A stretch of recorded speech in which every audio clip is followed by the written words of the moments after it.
Kalian tahu, kemarin dalam sebuah podcast, Ahmad Kozinudin dengan tidak malu-malu menceritakan perpecahan yang terjadi di antara mereka.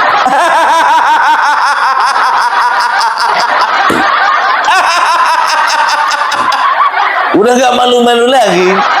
Pecah kongsi nih, permainan belum selesai masa udah bubar. Dan dengar kabar katanya, Roy Suryo dan juga Tipa ini sedang mengambil jalan sendiri-sendiri, menyelamatkan diri masing-masing. Abdul Ghafur Sangaji biar tahu kalian dipecat sama si Ahmad Kozinudin. Gara-gara apa? Ahmad Kozinudin nggak setuju dengan pra peradilan yang diajukan oleh Roy Suryo, kan begitu.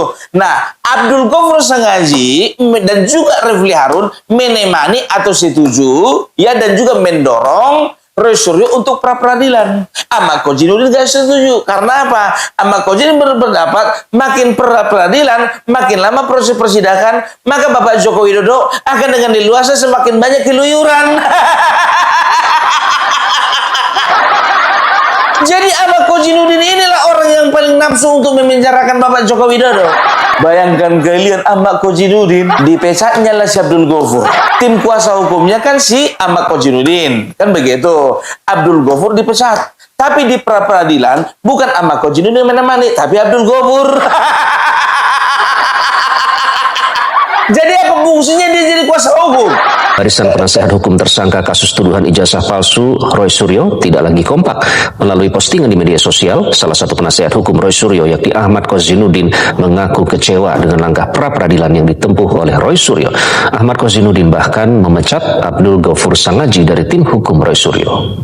Ketiadaan penasihat hukum Ahmad Kozinudin dan rekan-rekannya di kursi persidangan pra-peradilan Roy Suryo dalam 3 hari belakangan ini akhirnya terjawab. Mereka rupanya kecewa dengan Roy Suryo dan Refli Harun yang tetap mengajukan pra-peradilan terkait penggeledahan dan penangkapan yang dilakukan penyidik Polda Metro Jaya pada akhir Mei lalu. Melalui unggahan di media sosial, Ahmad Kozinudin menjelaskan upaya pra-peradilan justru berpotensi memperpanjang drama hukum kasus dugaan ijazah palsu. Ia menyindir langkah itu hanya akan memberikan waktu bagi Jokowi untuk tetap beraktivitas dan berkeliling Indonesia. Perbedaan sikap ini menjadi babak baru dalam perjalanan drama ijazah palsu Jokowi. Padahal selama ini Roy Suryo dikenal didampingi tim kuasa hukum yang kompak. Salah satu kuasa hukum Roy Suryo, Abdul Ghafur Sangaji, mengaku tak peduli dengan keputusan Ahmad Kozinudin yang memecat dirinya. Ghafur merasa yang merekrutnya sebagai kuasa hukum adalah Roy Suryo. Nggak peduli dia sama Ahmad Kozinudin, Mbak. Padahal ceritanya si Ahmad Kozinudin, Abdul Ghafur itu dia merekrut. Abdul Ghafur, kalau memang betul Ahmad Kozinudin merekrut, tapi kok nggak peduli kan omongan dia, itu namanya kacang lupa sama burungnya. Mana nih Abdul Ghafur nih? Aduh, karena udah dapat panggung sih, makanya udah nggak ingat lagi dia sama teman lama. Bukan Ahmad Kozinudin. Kami bisa ada dalam perkara ini kan bukan karena tim Taka ya, tetapi adalah karena kuasa dari pemberi kuasa yaitu Mas Roy. Jadi menurut saya itu bukan sesuatu yang penting untuk kami sikapi karena tentu kami tetap fokus pada inti perkara. Sama Kozinudin katanya nggak penting kau.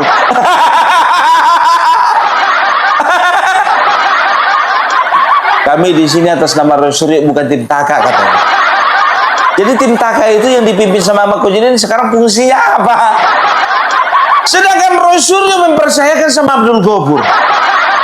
Kau ngaku-ngaku tim kuasa hukumnya Roy Suryo. Gimana sih kalian ini?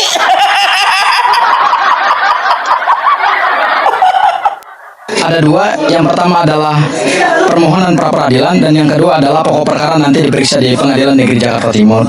Dan alhamdulillah kan teman-teman media masih tahu bahwa saya dengan bahaya masih tetap bersama Mas Roy karena yang memberikan kuasa kepada kami itu adalah Mas Roy. Ketidaksulitan di antara para tersangka kasus tuduhan ijazah palsu Jokowi sebetulnya sudah dirasakan kubu Joko Widodo. Kuasa hukum Jokowi, Firmanto Laksana, menilai Para tersangka baik Rosuryo maupun Dr. Tifa pada akhirnya akan menyelamatkan diri masing-masing. Iya. Jadi menurut hemat kami memang pada akhirnya masing-masing pihak yang jadi tersangka dan nanti sebentar lagi kami terdakwa atau mungkin dakwaannya sudah diterima oleh para pihak gitu ya, itu akan menyelamatkan dirinya masing-masing menurut hemat kami ya. Saya bisa sampaikan ini kenapa, karena awalnya mereka menuduhi Pak Rosuryo, kemudian Dr. Tifa, grup lah ya, bersatu menyampaikan ijazah Pak Jokowi palsu di Barreskrim gitu ya. Kemudian akhirnya hal itu ternyata dari Barreskrim mengatakan tidak benar gitu ya, dan atau tidak bisa dibuktikan, dan tidak ada alasan yang bisa membuktikan itu sehingga dihentikan di tingkat penyelidikan di Barreskrim. Dan kemudian Bapak membuat laporan. Dengan membuat laporan dan pengaduan laporan juga dalam fenomena yang berkembang, masing-masing pihak tersangka juga akhirnya menempuh jalannya masing-masing. Langkah pra-peradilan yang diajukan Rosuryo memiliki konsekuensi hukum. Berdasarkan ketentuan dalam KUHP yang baru, pemeriksaan pokok perkara dapat ditunda hingga hakim menjatuhkan putusan atas permohonan pra-peradilan. Betul kan ku bilang kan, akhirnya ingin menyelamatkan diri sendiri-sendiri. Ini udah terbaca mulai dari Egy Sujana kemarin. Mereka berdua sama Damai Hari Lubis menyelamatkan diri sendiri. Nggak lama nyusul tuh si Rismon.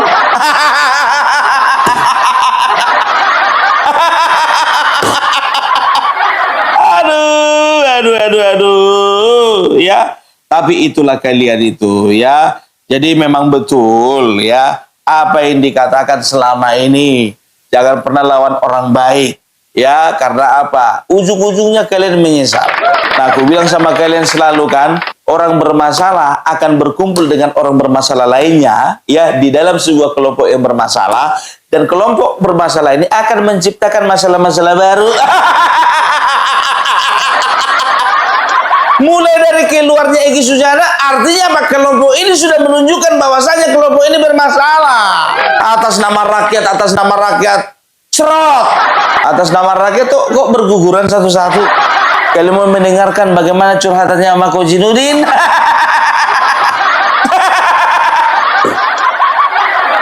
Kita dengarkan sama Kozinudin berkisah. Yang kuasa ini, Refli Harun, berlaku baik di dalam maupun di luar persidangan. Anda jahat sekali ya, melakukan tindakan mengisolasi advokasi kami yang ingin berjuang, bukan untuk Rosuryo perjuangan kami, untuk rakyat. Refli Harun lah yang pertama kali selalu menarasikan perdamaian dengan mediasi. Tiba-tiba dibawa ketemu Jimli As-Sidiki akan dimediasi. Sejak awal kami sudah tegas menyatakan nggak ada mediasi antara Al-Haq dan Al-Batil. Refli inilah yang kemudian membentuk tim sendiri namanya RRT. Tanpa komunikasi dengan kami. Berantakanlah tim Refli yang RRT ini. Berubah menjadi apa? Troya. Tifa, Roy Surya. Tiba-tiba Troya pun pecah. Belakangan ya itu membentuk lagi, walaupun tidak terbuka dia, tapi dia yang jadi leader, yaitu Tokham itu. Oh, pecah lagi toh. RRT pecah, jadi Troya. Troya pecah, jadi apa? Jadi heran gua.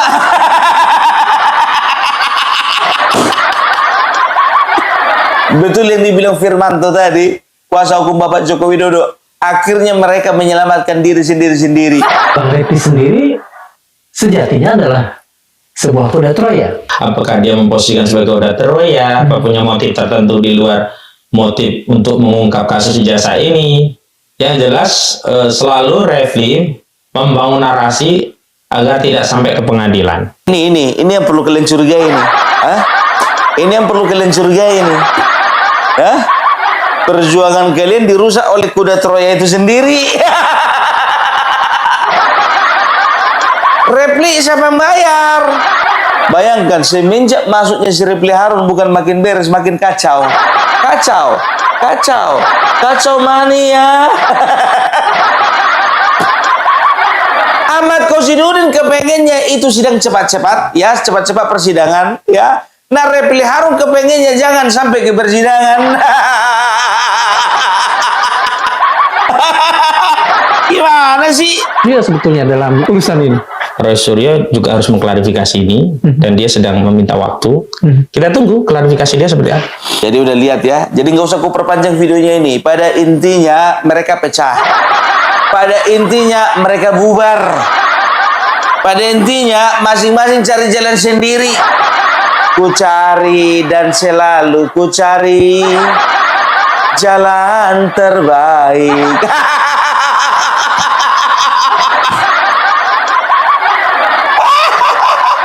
Nanging saiki wis dadi kenangan aku karo kowe wis pisah. Bisa nih. Aku kiri kowe kanan wis beda dalan.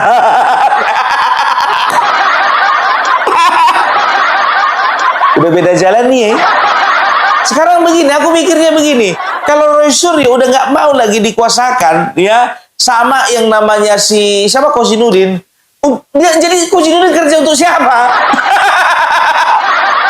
Kozinudin kerja untuk siapa? Aduh, ya. Tapi udah kelihatan sih sebetulnya kemana arahnya ini, ya. Refli Harun kemarin gitu kan kepengen supaya ini nggak terjadi nggak nyampe ke persidangan karena tahu, ya kan. Ini bakalan berat kan begitu. Nah, Refli Harun bawa Roy Tipa pergi ke Jimli, bawa ke Roy Tipa pergi ke sana, bawa Roy Tipa pergi ke sini. Untuk apa? Ya, supaya mereka itu bebas kan begitu. Kalau bisa di stop mereka ngemis-ngemis SP3 supaya nggak nyampe persidangan. Nah, Kozinudin dia nafsu banget ya, nafsu dia supaya Bapak Joko Widodo dihadirkan ke persidangan. Aduh, pecah kongsi deh.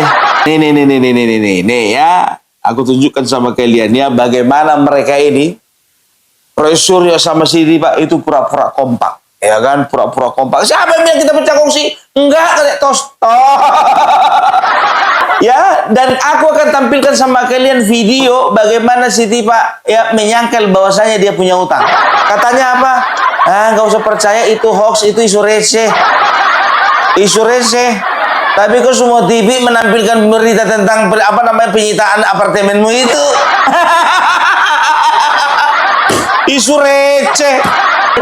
Yang untuk surat penangkapan dan penahanan itu kuah baru semua. Pasal-pasalnya baru semua. Ya, lucu-lucuan. Ya, jadi sebelum nanti Mike mulai, ini jelas ya menunjukkan kepada semuanya, kepada seluruh penduduk Indonesia dan seluruh dunia. Ya, nggak ada yang namanya pecah kongsi itu ya. Nggak ada. Kemarin juga Roy Suryo sama si Rismon begitu juga. Rismon marahan sama Siti Pak. Setelah itu konferensi pers mereka nggak ada yang dibilang kami pecah kongsi, nggak ada. Kami masih kompak, kami masih solid. Nggak lama, si Rismon udah nyebrang ke Solo.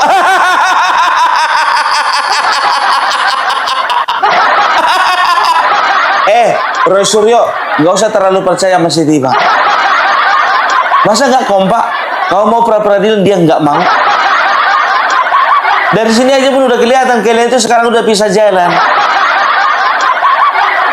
Aku kiri kowe kanan, wes pedo dalan. Lapet nih, tetap pejuang kita yang luar biasa. Tetap selalu adik kakak sampai kapanpun kita berjuang. Nah, oh gitu ya, Roy Suryo. Kau sekarang adik kakak Matipa ya. Kemarin waktu Bapak Joko Widodo gubernur, kau ngaku-ngaku adik kakak sama Jokowi. Gampang kali kau mencari adik kakak. Adik kakak nih.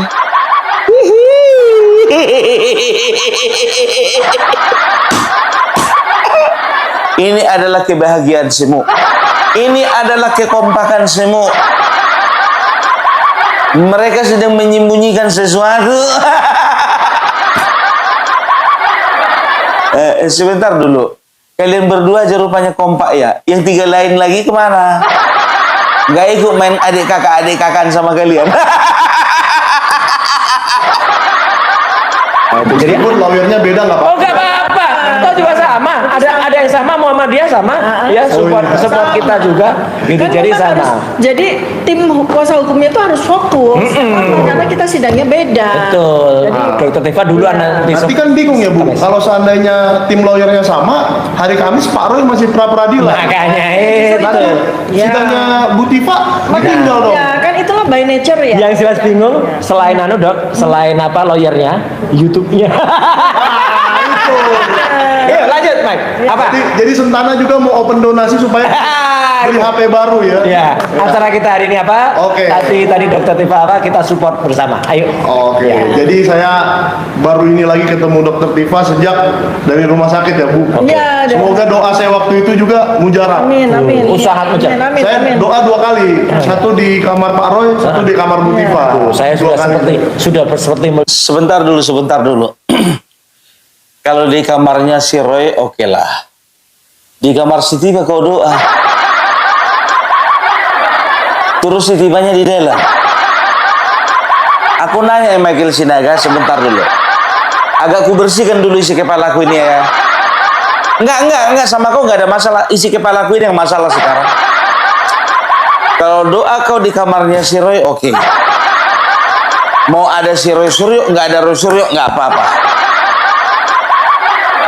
Tapi kau berdoa di kamar si Tifa.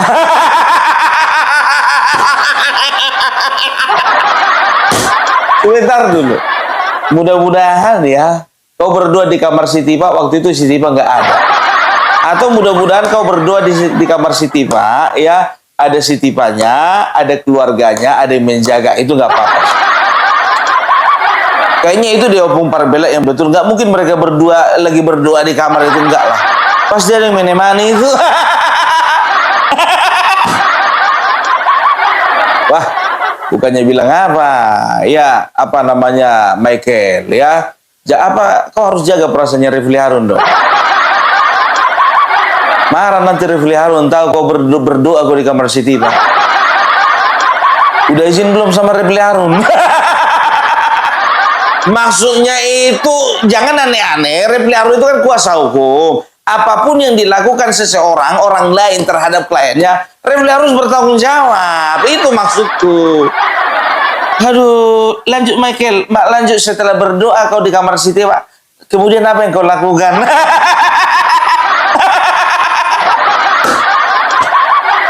Iya, setelah berdoa keluar kamar lah. Siap pendeta. Yang berdoa, bener aja deh. Padahal ini pendeta yang jarang ke gereja kalau kalau saya pendeta. Nah, gimana Bu? Sepertinya kemarin banyak orang yang membuat isu-isu, ya kan, yang ramai di media nasional juga. Silakan Ibu aja yang klarifikasi bagaimana isu itu sebenarnya tentang apartemen dan lain-lain. Nggak perlu ditanggapi. Itu isu. Sebentar. Kok gugup kau? Hah? Ngomong nggak perlu ditanggapi, kenapa gugup? Kayak mana nggak mau ditanggapi? Metro TV ada, CNN ada, iNews ada. Rata-rata menyiarkan. Kayak mana nggak mau ditanggapi kecuali kalau berita itu dari satu orang atau podcast tertentu. Ini TV. Kayak mana nggak mau ditanggapi 520 juta, Mak? Kalau cuma 2 juta, 3 juta utangmu itu oke lah, nggak usah ditanggapi. 520 juta. Bilang sama kau, kami memang nggak menanggapi. Memang kami nggak menanggapi. Tapi yang punya uang nih harus menanggapi. Uangnya kau bawa ke mana? Kok nggak kau bayar? Arahan yang bermaksud untuk melemahkan mental kami berdua. Jadi kan waktu tanggal 19 Juni 2026 di mana kita tahu Mas Roy mengalami perlakuan semacam G30 SPKI. Ya. Nah, ternyata giliran saya benar-benar di tanggal 29 Juni 2026 di mana tiba-tiba kediaman saya digeruduk. Padahal itu nggak boleh. Nah, sebentar dulu. Ya, setauku ya peristiwa G30 SPKI itu ditujukan kepada jenderal-jenderal yang setia. Tujuannya itu bukan untuk nagih utang. bukan untuk nagih utang. Jangan kau sama-samakan dengan peristiwa G30 SPKI. G30 SPKI mencuri para jenderal yang betul-betul membahayakan posisi PKI pada waktu itu, yang terlalu setia terhadap bangsa. G30 SPKI, jadi pasukan Cakrawirawa yang pergi ke rumah jenderal itu mau menculik mereka, bukan mau nagih utang. Ingat ya, bukan mau nagih utang ya. Ingat itu. Dan juga disama-samakan sama Roy Suryo. Ingat ya, waktu itu ya para jenderal dicuri bukan gara-gara ya isu ijazah palsu. Nggak usah sama-samakan lah. Jenderal Ahmad Yani dinyatakan bersalah. Karena apa? Karena dia mengatakan bahwasanya Bapak Soekarno ijazahnya palsu. Nggak ada. Enak aja kau sangkut pautkan dengan peristiwa nasional. Kok bisa mereka bisa naik sampai ke lantai 26? Ya. Padahal nggak bisa seperti itu kan. Jadi inilah cara-cara mereka untuk merepresi mental kami yang sangat jahat. Dan itu nggak perlu ditanggapi. Mana lebih jahat? Dengan nggak bayar utang. Aku nanya, mana lebih jahat sama nggak bayar utang? 4,5 tahun kawan. 145 juta membengkak sekarang jadi 520 juta.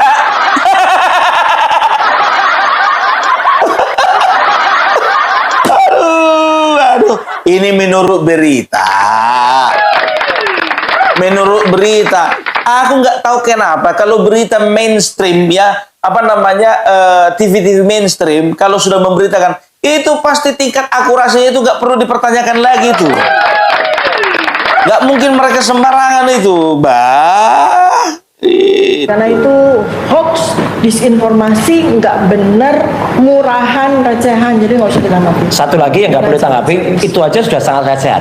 Yang sangat recehan itu si Oiwobo itu yang malah nganterkan bekas ya, bekas itu bekas ya, bukan mantan, bekas sopir saya, dan dia sudah bikin pengakuan sendiri di video sebelumnya.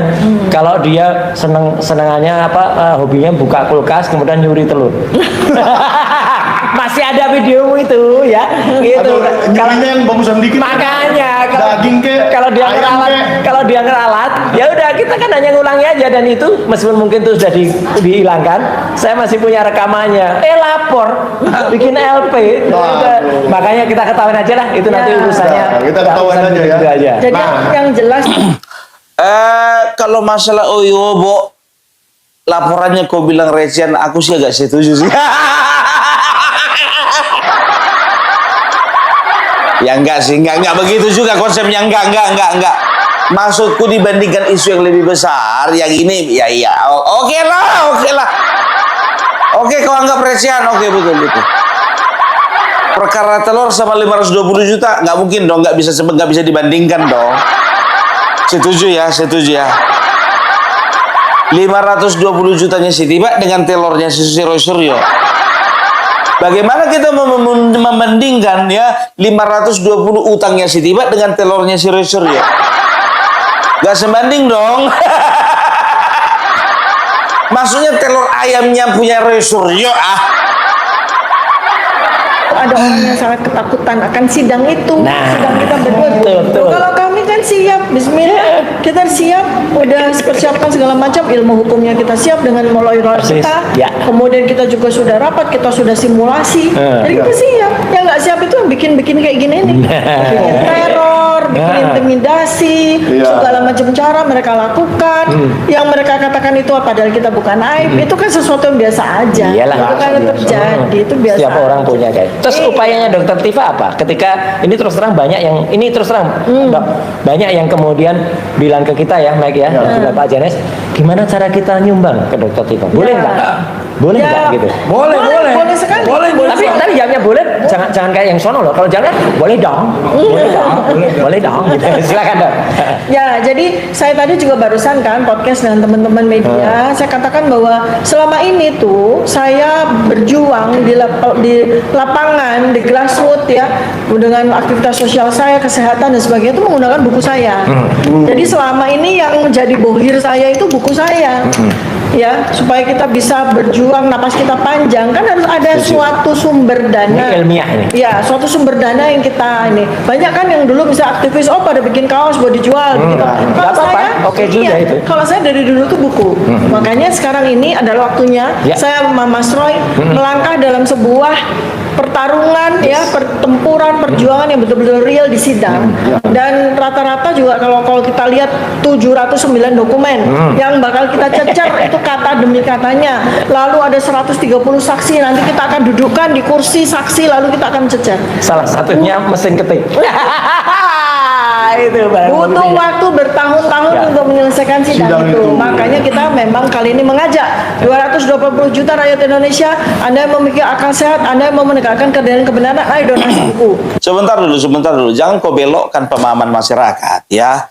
Ada 700 bukti, ada 130 saksi. Yang capek itu bukan dari kubu Bapak Joko Widodo, tapi yang capek sama kalian. Karena apa? Karena kalian harus menyiapkan eksepsi.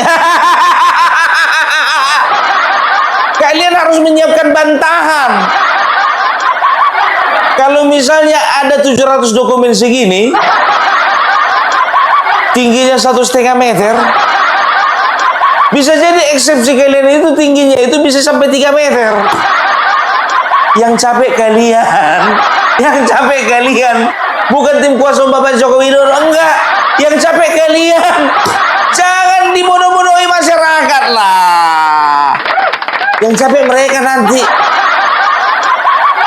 Nanti kita akan tanyakan. Aku bilang sama kau, tim kuasa Bapak Joko Widodo itu hanya menyediakan saksi. Hanya menyediakan saksi, kan begitu. Melakukan sanggahan siapa? Kalian. Yang nanya saksi siapa? Pengacara kan? Pengacara kalian. Tanya tuh. Jadi yang capek bukan saksi, pengacara kalian. 130 orang saksi. Iya, kalau bisa satu pengacara, satu orang, apa semuanya. Kalau satu pengacara, satu orang saksi gimana? Yang capek bukan Bapak Joko Widodo, yang capek kalian. Jangan kalian balik-balikan seolah-olah kubu Bapak Joko Widodo yang capek kalian. Jangan dibodoh-bodohi kita ya. Jangan kita mau dibodoh-bodohi sama orang bodoh. Orang nggak ngerti proses persidangan bagaimana sih bikin narasi seperti itu, bikin malu aja.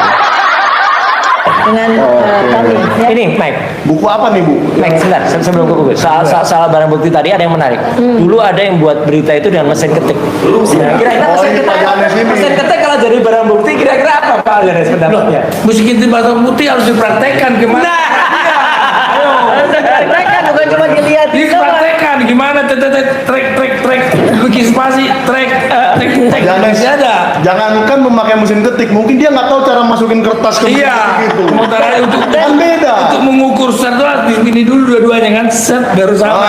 Dan kita spill dikit ya, mesin ketiknya baru. Mesin ketik putih, mesin manual itu, tapi tanpa baru.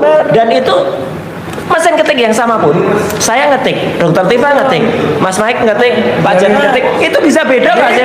Beda. Tekanan ini. Tekanan tangan itu kalau tekanan saya kan agak kenceng tuh, spasinya gede. Kalau ibu ini kan Iya kan kita pakai jari otomatis kan.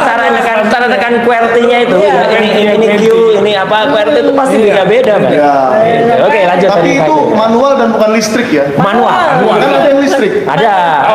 Kalau listrik sama, karena dia pakai mereknya IBM. Nah, ada Kan juga sebelum komputer ada mesin tik listrik. ada, ya itu IBM, mesin ketiknya IBM. Makanya kan begitu kita di-spill beberapa barang bukti, saya bilang, aduh, kenapa mesti sidang ini, kita mau malukan negara. Banyak handphone siapa? Nggak ada handphonenya Dokter Tifa. Saya spill mungkin salah satunya handphone Pak Janes. Yang ngamuk di rumah saya. Kayaknya makin lama makin gak penting deh pembicaraan orang ini. Dulu waktu masih ada si Rismon ya, orang ini berbicara tentang penelitian. Sekarang udah nggak ada lagi itu ngomong masalah penelitian. Aduh, dan kemarin biar tahu kalian ya, waktu kongsi waktu mereka ini dikabarkan pecah kongsi ya. Waktu dikabarkan pecah kongsi, itu si Rismond nyanyi-nyanyi dia pakai kacamata hitam. Kicau. Kicau mania. Bukan kicau mania Risman ya. Kacau, kacau, kacau, kacau semua. Kacau semua, itu yang betul. Ya, jadi itu dulu dari Opung Parbela. Kita akan lihat bagaimana perkembangan Ahmad Kozinudin dan Refli Harun selanjutnya. Salam NKRI harga mati.